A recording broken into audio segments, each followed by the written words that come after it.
మా తండ్రి, ఇంతవరకు నేను మీరు పాటల ద్వారా మరి మహిమ పొందినారా యేసు ప్రభువా. వాక్యంతో తండ్రి నేనా మీ యొక్క దాసురాల్ని తండ్రి మీ యొక్క చిలువ చింతన మరుగు చేసినైనా నా తండ్రి మీరు ముందుండి దేవా మీ దాసురాల ద్వారా మాట్లాడమని ప్రార్థిస్తున్నాం. నేను సహాయం చేయి తండ్రి. నా తండ్రి మా యొక్క జీవితాలకి నా ప్రభువా ఏ వాక్యమైతే అవసరమో తండ్రి నైనా మీ యొక్క దాసురాలి నోటిని బూరగా వాడుకొని తండ్రి మీ యొక్క పరిశుద్ధాత్మతో తండ్రి నింపి నైనా మాకు అవసరమైనటి వాక్కులను మీరు బయలుపరచమని ప్రార్థిస్తున్నాం. నేను సహాయం చేయి తండ్రి. మీ కొందనాలు స్తుతులు స్తోత్రములు చెల్లిస్తున్నాం దేవా. వినేటి చెవులను గ్రహించే మనస్సును దేవా మాకందరికి అనుగ్రహించమని ప్రార్థిస్తున్నాం.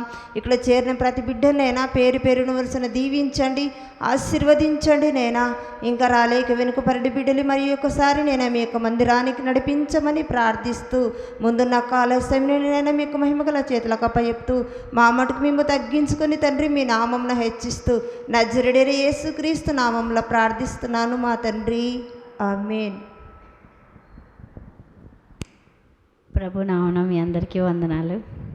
బాగున్నారా? దేవుడు మనందరినీ దీవించును గాక, ఆమేన్. దేవుని వాక్యాన్ని చదువుకుందాం. మనం ఇప్పుడు ఏశావు యొక్క తన భార్యల గురించి ఇక్కడ రాయబడి ఉన్న మాటల్ని మనం ఈరోజు చదువుకోబోతున్నాం. మనం 36వ అధ్యాయం వరకు కూడా మనము ధ్యానం చేస్తూ వచ్చినాము. ఈ వారము మనము 36వ అధ్యాయంలో రాయబడినటువంటి ఏశావు భార్యలను గురించి మనము ధ్యానం చేయబోతున్నాం ఇక్కడి నుంచి, ఈ అధ్యాయం నుంచి. అయితే ప్రత్యేకంగా మనము మొదటిగా రాయబడినటువంటి పేరు ఒకసారి మనం చదువుదాం. ఆదికాండం 36వ అధ్యాయం మొదటి 2 వచనాలు ఒకసారి మనం చదువుదాం. ఎదోమును ఏశావు వంశావళి ఇదే. ఏశావు కానాను కుమార్తెల్లో హిత్తీయుడైన ఏలోను కుమార్తె యగు ఆదాను హివ్వీయుడైన సిబ్యోను కుమార్తె అయిన ఆనా కుమార్తె యగు అహోలీబామాను ఇష్మాయేలు కుమార్తెయు నెబాయోతు సహోదరియునైన బాషెమతును పెళ్ళి ఆడెను. ఆదా ఏశావునకు ఎలీఫజును కనెను. బాషెమతు రఘూయేలును కనెను. అహోలీబామ యూషును యలామును కోరహును కనెను. కానాను దేశముల్లో ఏశావునకు పుట్టిన కుమారులు వీరు కానాన్లో ఉన్నప్పుడు పుట్టారు. ఆ తర్వాత కూడా ఇంకా కొందరు పుట్టారు. అయితే ముందుగా మనము ఈరోజు ఏశావు యొక్క భార్య ఆదా గురించి, ఇక్కడ మొదటగా ఆదా అని రాయబడి ఉంది కనుక మనము ఆదా యొక్క జీవితాన్ని మనం ధ్యానం చేద్దాం. అయితే 26వ అధ్యాయాన్ని మనం ఒకసారి తెరుద్దాం. ఇక్కడ రాయబడినటువంటి ఆదా అనే పేరుకి ఇంకో అర్థం కూడా ఉంది. ఒకసారి మనము 26వ అధ్యాయం, ఆదికాండం 26వ అధ్యాయము చివరి వచనంలో మనం చూసినట్లయితే 35వ వచనం, 34, 35వ వచనం మనం చదువుతాం. ఏశావు 40 సంవత్సరముల వాడైనప్పుడు హిత్తీయుడైన బెయిరి కుమార్తె యగు యహూదీతును హిత్తీయుడైన ఎలోను కుమార్తె యగు బాషెమతును పెళ్లి చేసుకొనెను. అంటే ఏంటి? 40 ఏళ్ళప్పుడే ఇతను ఏం చేసినాడంటే ఇద్దరిని పెళ్లి చేసుకున్నాడు. అయితే ఇక్కడ బాషెమతు అని రాస్తుంది కదా, 2వ పేరు. అయితే అక్కడ చూసినట్లయితే బాషెమతు అనే పేరు 2వసారి రాయబడి ఉంది. కానీ ఈ 36వ అధ్యాయంలో చూసినట్లయితే మొదటిగా ఆదా అనే పేరు రాయబడింది. ఈ ఆదా ఆ బాషెమతు ఇద్దరు ఒకరే. ఆదా అనే పేరుకి ఇంకొక అర్థము ఏంటి అంటే బాషెమతు అనే అర్థం. అయితే ముందుగా మనం చదివినట్టుగా ఈ ఆదా అనే పేరుకి అలంకారము అని అర్థము, ప్రకాశము అని అర్థం. అదేవిధంగా బాషెమతు అనే పేరుకి కూడా సుగంధము అని అర్థం అన్నమాట. ఏమేం పేర్లు? ఆదా అనగా ఏమని చెప్పాను? అలంకారము, ప్రకాశము. అదేవిధంగా ఈ యొక్క బాషెమతు అనే పేరుకి సుగంధము అని అర్థం కదా. అలంకారం, మొదటిగా అలంకారము, సుగంధము, ప్రకాశం. ఇట్లా గుర్తుపెట్టుకుందాం. అలంకారము, సుగంధము, ప్రకాశము అని మనము గుర్తుపెట్టుకుందాం. అయితే ఈ యొక్క ఆదా అంటే ఏదైతే బాషెమతు అనే పేరు కలిగి ఉందో ఈమె ఎట్లాంటిది అని మనం చూసినట్లయితే 26వ అధ్యాయము 35వ వచనంలో మనం ఇంతకుముందు చదివినట్టుగా వీరు ఇస్సాకును రిబ్కాకును మనోవేదన కలుగజేసిరి అని రాయబడింది. ఏంటంట? ఇస్సాకుకి అంటే అత్తామామలకి మనసుకు వేదన కలుగజేసినారంట. అటువంటి కోడళ్ళు వీళ్ళు. అటువంటి కోడళ్ళు అంటే మనం ఏమనుకుంటాం, ఈ రోజుల్లోనే అత్తను చూడకుంటుంది, మామని చూడకుంటుంది అనుకుంటాం. కానీ ఆ రోజుల్లో నుంచి కూడా అత్తమామలకి మనోవేదన తప్పడం లేదు. దేవుని ప్రియమైన ప్రజలారా, ఈమె పేరేమో 2 పేర్లు ఉన్నాయి, ఆదా, బాషెమతు. అలంకారము, సుగంధము, ప్రకాశము అనే పేర్లు అనే అర్థం ఇచ్చేటటువంటి మంచి పేర్లు పెట్టబడినటువంటి ఈమె, కానీ ఆమె పేరుకి తగినట్టుగా కూడా ఆమె జీవించలేకపోతుంది. ఆమె పేరుకి తగినట్టుగా ఆమె జీవించలేకపోతుంది. ఒక స్త్రీ ఏ విధంగా జీవించాలి అంటే ఒక మంచి పరిమళముగా జీవించాలి. అదేవిధంగా ఒక స్త్రీ ఒక మంచి ప్రకాశంగా ఉండాలి. అదేవిధంగా ఒక స్త్రీ మంచి అలంకారం కలిగి ఉండాలి.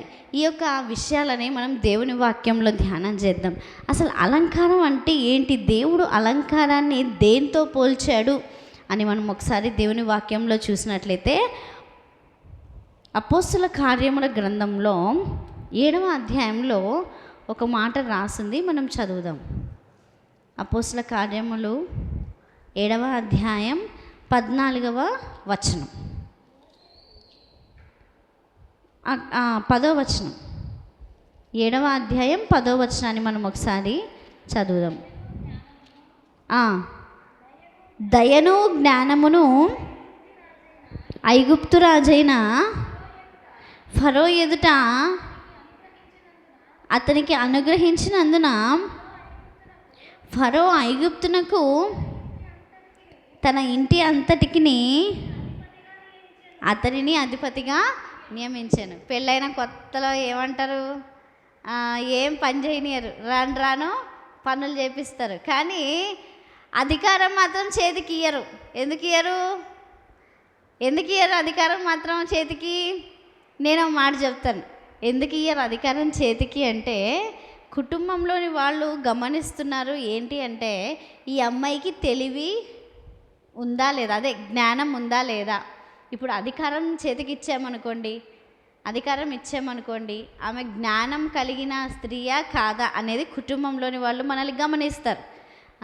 ఇంకోటి ఏంటి, పిసినాడిదా కాదా అనే విషయం కూడా గమనిస్తారు. అంటే మరి అతిగా ఖర్చు చేసేదా, లేదంటే మరి ఖర్చే చేయకుండా పిసినార్తనం చేసేదా అనే విషయాలు గమనిస్తారు ఇంట్లో వాళ్ళు. అయితే ఇక్కడ చూడండి, యోసేపుకి ఏ విధమైన దీవెన దేవుడు అనుగ్రహించినాడంట, దయను జ్ఞానమును ఐగుప్తు రాజైన ఫరో ఎదుట అతనికి అనుగ్రహించబడెను. చూడండి, అయితే ఏంటి అలంకారం, ఏంటి ఒక స్త్రీకి అలంకారం, దేవుడు ఏర్పాటు చేసినటువంటి అలంకారం ఏంటి స్త్రీకి అంటే జ్ఞానము. మొన్న ఒకసారి మేము అందరం గెట్ టుగెదర్ మా ఫ్రెండ్స్ అందరం కలుసుకున్నాము. ఒకసారి ఒక 5 ఏళ్ల క్రితం మా ఫ్రెండ్స్ అందరం గెట్ టుగెదర్ కలుసుకున్నప్పుడు ఒక ఆమె గొడుగేసుకొని వచ్చింది. అది ఎండాకాలం గొడుగేసుకొని వచ్చింది, ఎండాకాలం. నేను ఏందబ్బా వాన వచ్చేలాగుందా ఏంటి, గొడుగేసింది ఏంటి, ఇంత ఎండ కొడుతుంటే గొడుగేసిందంటే మనకంత లేదు. సర్లే ఏంటని అనుకున్నాను. తర్వాత ఏంటి పక్కన వాళ్ళు ఎవరో అడిగినారు, ఏంటికి గొడుగేసినావు అంటే, అక్క మేకప్ పోతుందక్క, అంత చెమట వచ్చి అంత కారిపోతుందక్క అంట. అంటే ఏంటి, ఆమె అందమే ఆమెకు అలంకారం, పైగా పిల్లలకేసింది. మెయిన్ విషయం ఇంకోటి ఏంటంటే, ఆమె సంగతి ఏమో కానీ ఆమె కూడా వేసుకుందిలే, పిల్లలకు కూడా వేసింది. అందులో ఒక పిల్లోడు, మగపిల్లోడు, ఒక పాప ఒక బాబు, ఇద్దరికి వేసింది. ఎండలోకి పోతే అది కారిపోతుందని ఎండలోకి పోతే కూడా గొడిగేసింది. ఫోటో దిగుతున్నాం ఆ టైంలో, ఫోటో దిగే టైంలో తొందరగా తీయండి ఇటు అద్దుకుంటుంది, వాళ్ళకి అదుతుంది.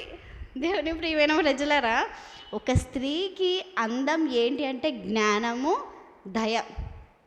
జ్ఞానము దయ ఉంది కాబట్టే ఎస్తేరు రాణి అయింది. దేవుని ప్రియమైన ప్రజలారా, ఇక్కడ చూసినట్లయితే ప్రధాని అయినాడు. ఎవరు? యోసేపు ప్రధాని అయినాడు, ఎస్తేరు రాణి అయింది. వస్తీ ఏమైంది? ఎంతున్న ఏం లాభము? మాట వినే గుణము లేదు, అందుకే తీసి పారవేయబడింది. దేవుని ప్రియమైన ప్రజలారా, చూడండి అయితే ఇక్కడ రాయబడినటువంటి మాట ఏంటంటే దయను జ్ఞానమును దేవుడు మనకు అనుగ్రహిస్తాడంట. ఈ లోక ప్రజల ముందురా దేవుడు మనకు జ్ఞానమును దయను అనుగ్రహిస్తాడు. ఒక స్త్రీకి అలంకారం ఏంటి అంటే దయా జ్ఞానం. ఒక స్త్రీ దయ కలిగినదిగా ఉండాలి, జ్ఞానం కలిగినదిగా ఉండాలి. ఎవరైనా చేయి చాచి సహాయం అడిగినప్పుడు తన శక్తి కొలది తనకున్న దాంట్లో నుంచి ఏదో కొంత ఇస్తే అయిపోతుంది. దేవుడు ఏమన్నాడు? ఇస్తే మనకు ఇవ్వబడుతుంది అన్నాడు. మనం దేవుని నా మహిమార్థమే మనం చేయాలి, లేకుండా కసరించుకోవడాలు అది మనము దేవుని బిడ్డలమని అనిపించుకోం, వాళ్ళే మొహం మీద అనేస్తారు. ఆ తర్వాత చూసినట్లయితే జ్ఞానం గురించి మరొక మాటను మనం చదువుదాం. సామెతల్లో ఒక మాట రాయబడి ఉంది, 2వ అధ్యాయము. మనందరికీ తెలిసినటువంటి మాటే. సామెతలు 2వ అధ్యాయము 6వ వచనాన్ని మనం చదువుదాం. యెహోవాయే జ్ఞానమిచ్చువాడు, తెలివియు వివేచనయు ఆయన నోట నుండి వచ్చును. ఈ జ్ఞానం ఎక్కడి నుంచి వస్తుందంట? యెహోవా యొద్ద నుంచి మనకు ఈ జ్ఞానం అనేది వస్తుందంట.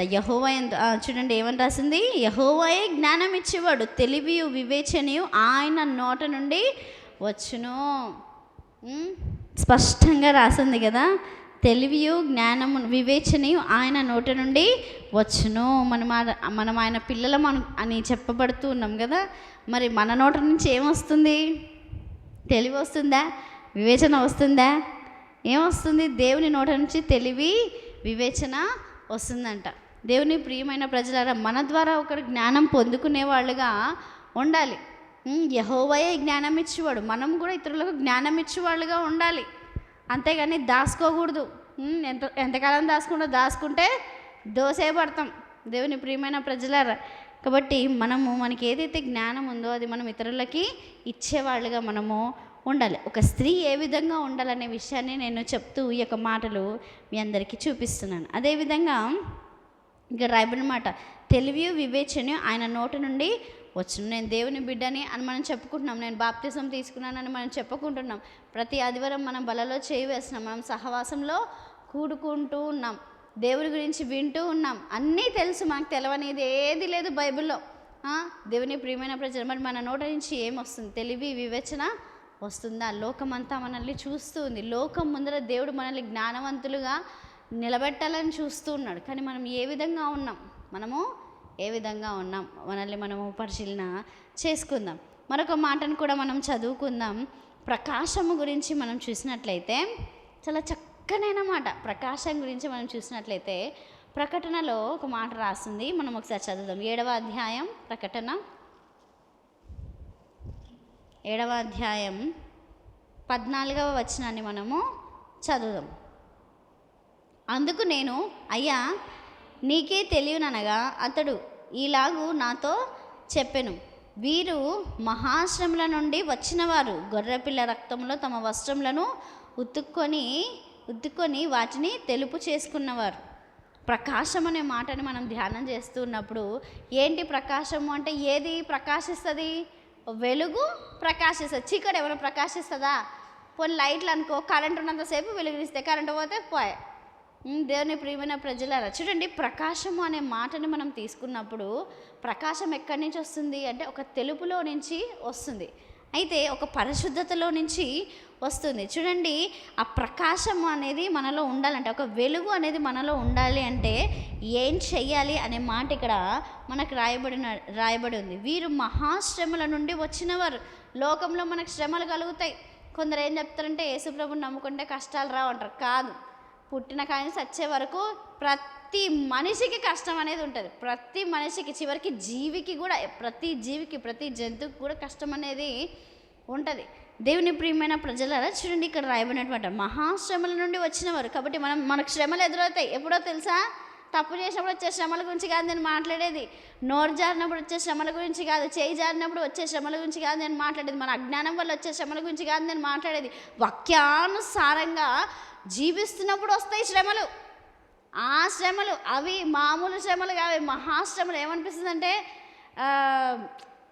అట్లా చెడ్డవాళ్ళుగా బతికితేనే బాగుండు, ఈనాడు ఒక నిందపడేది కాదు. ఒకవేళ నా మీద నిందపడినా 10 మంది వచ్చి సపోర్ట్ చేసేవాళ్ళు. కానీ చూడు, నేను ఇంత న్యాయంగా ధర్మంగా ఉంటే కూడా ఎంత బ్లేమ్ చేశారు అని అనిపిస్తుంది. దేవుని ప్రియమైన అసలు చెప్పుకోవడానికి కూడా అసలు మనకు కుదరదనమాట. అటువంటి శ్రమలు వస్తాయి. అది మహాశ్రమలు అంటే ఏంటి అంటే, మనం పవిత్రంగా జీవిస్తున్నప్పుడు వచ్చే శ్రమలు, వాక్యానుసారంగా జీవిస్తున్నప్పుడు వచ్చే శ్రమలే మహాశ్రమలు. చూడండి, వీరు మహాశ్రమల నుండి వచ్చిన వారు గొర్రెపిల్ల రక్తములో తమ వస్త్రములను ఉతుక్కుని వాటిని తెలుపు చేసుకునినవారు. అది ఏంటంటే గొర్రెపిల్ల రక్తం అంటే యేసు ప్రభు వారి ప్రాణత్యాగంలో ఆ త్యాగాన్ని చూసుకొని మనల్ని మనము సరి చేసుకున్న, మన బట్టలు ఉతుక్కున్న వాళ్ళము అంటే, మన వస్త్రములను ఉతుక్కున్న వాళ్ళము అంటే ఏంటి? మనకు మనం బుద్ధి చెప్పుకొని మనల్ని మనము సరి అయిన మార్గంలో మనల్ని మనము పెట్టుకోవడమే. ఉదాహరణకు నన్ను నేను సరి చేసుకొని, నన్ను నేను పరిశీలన చేసుకొని, నాకు నేను బుద్ధి చెప్పుకొని, నాకు నేను తెలివి చెప్పుకొని, నాకు నేను ఆలోచించి సరి అయిన మార్గంలో నడవడం. గొర్రెపిల్ల రక్తములు అంటే ఆయన ప్రేమ, ఆయన క్షమాపణ, ఆయన త్యాగాన్ని జ్ఞాపకం చేసుకుంటూ, ఆయనను పోలి బతికేది నేను కాదు ఆయనే అన్నట్టుగా మన వస్త్రములను మనం ఉతుక్కొని వాటిని ఏం చేసుకోవాలంట? తెలుపు. అంటే ఏంటి? పరిశుద్ధులం మనం అవ్వాలి. మనల్ని చూసినప్పుడు మనలో పరిశుద్ధత అనేది జనానికి కనిపించాలి. ఈ రోజుల్లో మనం ముందుకు వెళ్తున్నాం అనుకోండి, మనలో పరిశుద్ధత జనానికి కనపడుతుందా? ఏం కనపడుతుంది? మనలో తప్పులు కనపడుతున్నాయి. దేవుని ప్రియమైన ప్రజలు, ఒక మహిళగా, ఒక స్త్రీగా, ఒక గౌరవప్రదమైన స్థాయిలో, స్థితిలో, హోదాలో ఉన్నటువంటి మనము సమాజంలో నడుస్తూ వెళ్తున్నప్పుడు కానీ, కనబడినప్పుడు కానీ మనం ఇతరులకు ఒక ప్రకాశంగా ఉండాలి, ఒక మంచి వెలుగుగా ఉండాలి. మనలో పరిశుద్ధత అనేది కనిపించాలి. అది దేవుడు మాట్లాడుతున్నాడు. ఆ విధంగా అంటే మన బ్రతుకును మనము దేవుడి త్యాగంలో మనం ఏం చేయాలంటే ఆయనను పోలి మనం ఉండాలి. ఇంకా నా కోసమైనా చనిపోయాడు, ఇక్కడ నేను కూడా ఈ పాపపు జీవితాన్ని విడిచిపెట్టి పరిశుద్ధంగా నేను జీవించాలి అనే ఒక దృఢమైన నిశ్చయానికి వచ్చి మనం మన పాపపు జీవితాన్ని విడిచిపెట్టాలి. పాపపు జీవితం అంటే ఏంటి? వాక్యానికి విరుద్ధమైన జీవితం. పాపపు జీవితం అంటే ఏదో నువ్వు పాపం చేసావు అది ఇది కాదు. మనం చాలామంది ఉన్నారు, చాలామంది వ్యభిచారం చేయరు, చాలామంది దొంగతనం చేయరు, చాలామంది నరహత్యలు చేయరు. కానీ ఏం చేస్తున్నారు? చిన్న చిన్న పొరపాట్లు, వాక్యానికి విరుద్ధంగా జీవిస్తూ అబద్ధాలు, చిన్న చిన్న మిస్టేక్లు, నోరు జారు అన్న చిన్న చిన్నవి. దేవుని ప్రియమైన ఇవి కూడా మనం ఏం చేయాలంటే, ఈ పలానా సమస్య మన ముందుకు వచ్చినప్పుడు, పలానా వాళ్ళు మనం నోటి మాటలతో మనల్ని రెచ్చగొట్టినప్పుడు మనం ఏం చేయాలంటే దేవుని త్యాగాన్ని మనం జ్ఞాపకం చేసుకోవాలి. మనల్ని ఒక మాట అన్నప్పుడు దేవుని సిలువ త్యాగాన్ని జ్ఞాపకం చేసుకొని, దేవుడే క్షమించాడు, నేనెంత, దేవుడే నోరుజారు ఒక మాట అనకపోయా, నేను ఎందుకు అనాలి, నేను కూడా ఏసేలాగా జీవించడమే మనం రక్షణ పొందుతున్నాం అనడానికి తొలిమెట్టు. దేవుని ప్రియమైన దేవుని వల్లే మనం జీవించలేక, జీవించేది నేను కాదు, దేవుడే నా యందు జీవిస్తున్నాడు అన్న విధంగా మనము ఉండాలి. అప్పుడు దేవుడు మనలో ప్రకాశిస్తాడు, అందరూ మనలో దేవుడిని చూడగలుగుతారు. అది ఆ విధంగా మనం ప్రకాశంగా ఉండాలి. ఒక స్త్రీ ప్రకాశంగా ఉండాలి. అదేవిధంగా ఒక స్త్రీ మంచి అలంకరణ, జ్ఞానము, దయ అనే అలంకరణ కలిగి ఉండాలి అనే మాటని మనం ఇక్కడ చదివాం. చివరిగా మనము మరొక మాటని మనము చదువుకుందాం. సామెతలు 3వ అధ్యాయంలో మనము సుగంధం గురించి ఒక మాట చదువుదాం. 3వ అధ్యాయం 4వ వచనం. అప్పుడు దేవుని దృష్టి యందు, మానవుల దృష్టి యందును నీవు దయనుంది మంచివాడవని అనిపించుకుందువు. ఏంటంట? దేవుడు మనల్ని చూసినా కూడా దేవుడు మనల్ని మంచోళ్ళు, మంచిది అని అనాల. మనుషులు మనల్ని చూసినా కూడా పలానామే మంచిది, మంచి ఆమె మంచిగా ఉంటుంది అని అనే మాట, అటువంటి సాక్ష్యము మనము సంపాదించుకోవాలి. చూడండి ఎంత చక్కనైన మాట. అప్పుడు దేవుని దృష్టి ఎందును దేవుడు దృష్టి పెట్టాడంటే ఏంటి? మన గురించి అన్ని విధాలుగా పరిశీలన చేసి పరీక్షించినా కూడా ఉండాలంట, మంచివారనే పేరు మనము సంపాదించుకోగలగాలి. ఇంకోటి, మానవులు కూడా మనం ఎన్ని విధాలుగా కొందరు ఏం చేస్తారు, కావాలనే మాట అంటారు, కావాలనే సతాయిస్తారు, కావాలనే అట్లా ఇట్లా మనతో నడుచుకుంటుంటారు, కోపంగా నడుచుకుంటారు. అప్పుడు కూడా వాళ్ళకి ఏం తెలవాలి అంటే మన నుంచి ఫలానా ఆమె నేను ఎంత మాట అన్నా కూడా ఆమె మంచిది అనే మంచి సాక్ష్యాన్ని మనం ఏమంటారు సంపాదించుకో. అదే సుగంధము. మనకు వచ్చే సుగంధాలు మంచి వాసన ఉంటుంది, చెడు వాసన కూడా ఉంటుంది. కానీ దేవుని ఏమంటాడు, సుగంధంగా నువ్వు ఉండాల, నువ్వు మంచి సువాసన వచ్చే స్త్రీగా నువ్వు ఉండాలి. అంటే ఏంటి, సెంటు కొట్టుకోమని కాదు, ఏ విధంగా అంటే మంచి పలానా మనిషిని చూసినప్పుడు మనల్ని చూసినప్పుడు మంచిగా అనిపించాలి, మన క్యారెక్టర్ మంచిగా ఉండాలి, మన స్వభావము మంచిగా ఉండాలి. అయితే చివరిగా ఒక మాటను మనం చదువుకొని ముగించేసుకుందాము. 16వ అధ్యాయం, సామెతలు 16వ అధ్యాయంలో 7వ వచనాన్ని మనం ఒకసారి చదువుదాం. 16:7. ఒకని ప్రవర్తన యెహోవాకు ప్రీతికరమగునప్పుడు ఆయన వాని శత్రువులను సహా వానికి మిత్రులుగా చేయును. ఏమంటంట, మన ప్రవర్తన దేవునికి అంగీకారంగా ఉంటే, ఏంటంట, ఆటోమేటిక్గా మన శత్రువు ఏమైపోతాడంటే మనకు మిత్రువు అయిపోతాడు. ఎమ్మటే కాకపోవచ్చు, కొంతకాలానికి కాకపోవచ్చు, ఏదో ఒకనాడు ఖచ్చితంగా అవుతాడు. దేవుని ప్రియమైన ప్రజలారా, మనతో వీళ్ళు ఫ్రెండ్షిప్ చేయాలి అంటే అది మన ప్రవర్తనను బట్టి ఉంటుంది, మన ప్రవర్తన మీద ఆధారపడి ఉంటుంది. దేవుని ప్రియమైన ప్రజ, ఈరోజు దేవుడు మనతో మాట్లాడుతున్నాడు. ఏశావు యొక్క భార్య ఆదా, మరో పేరు బాషెమతు. అయితే అలంకారము, సుగంధము,